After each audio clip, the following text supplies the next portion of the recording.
Si inaspriscono i contrasti politici tra governo regionale, partiti e assemblea. L'eventuale sfiducia a Crocetta. Le opinioni degli agrigentini. Dario Piparo.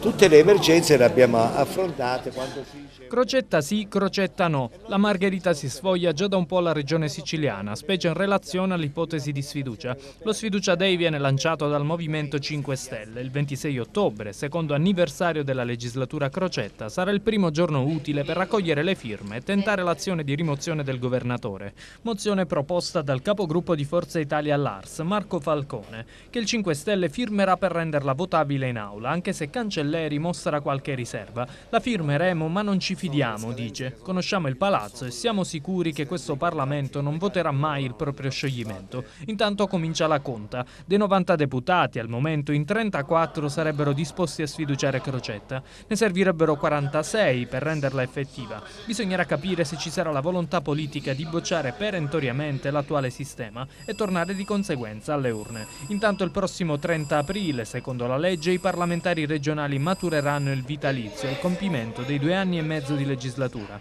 Mentre si cercano i consensi a Palazzo dei Normanni, a Porta di Ponte alcuni agrigentini si esprimono. Crocetta sì o Crocetta no? Queste persone dovrebbero stare sempre dalla parte dei cittadini, cercare di tutelare i diritti dei cittadini. Lo ha fatto Crocetta secondo lei in questi 2 anni e mezzo? Ma insomma, io come le dicevo non seguo tanto la politica, però penso che qualche cosa l'ha fatto se sta dove sta ancora, insomma. Guardi, io sono emiliano, conosco molto poco, però ho sempre avuto fiducia in Crocetta, ma come vedo la Sicilia adesso direi che potrebbe fare di meglio. Sì, secondo lei come?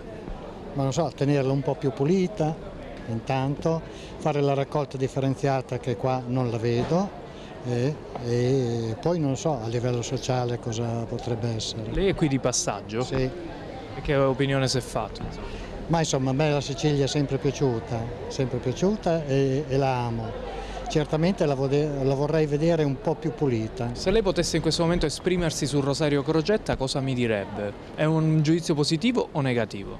Per me è negativo. Speravo molto nell'azione di questo presidente che si definiva innovatore, ma l'innovazione non penso che si porta avanti in questo modo, no? Quindi lei è deluso comunque? Sì, molto deluso da questo punto di vista. Secondo lei si dovrebbe cambiare, insomma si dovrebbe sfiduciare Crocetta alla prima occasione disponibile o no? Io ritengo che se uno agisce in termini di qualità e di efficienza sicuramente non vorrei capire, almeno da cittadino, qual è l'efficienza di questo nostro Presidente, quali sono le modifiche che ha apportato, quali cambiamenti. Non si può con un colpo di spugna cancellare tutto, bisogna anche guardare ai bisogni, i cosiddetti stakeholder, ai bisogni dei cittadini e ai bisogni di coloro che, perché io ogni tanto leggendo i giornali, perché francamente è sempre la solita storia, mi accorgo che siamo sempre punto e a capo. Che non facendo le sue cose che dovrebbe fare e quindi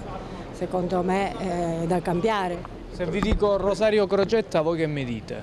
Rosario Crocetta credo... Presidente della Regione, che ne pensate? Come sta operando secondo lei? Ma come sta operando, signor mio? Che ne condannare? Io solo faccio che non potremmo campare più. Sinceramente dovrebbe essere cambiato. Quindi lei è deluso comunque dal suo operato? Sì, sì. Secondo lei? Siamo qui a passeggiare, la risposta penso venga da sola. Quindi insomma nessun lavoro, cioè nel governo della regione non è stato in grado secondo lei anche di stimolare l'offerta lavorativa? Esatto. Tornare alle urne? Tutto da capo.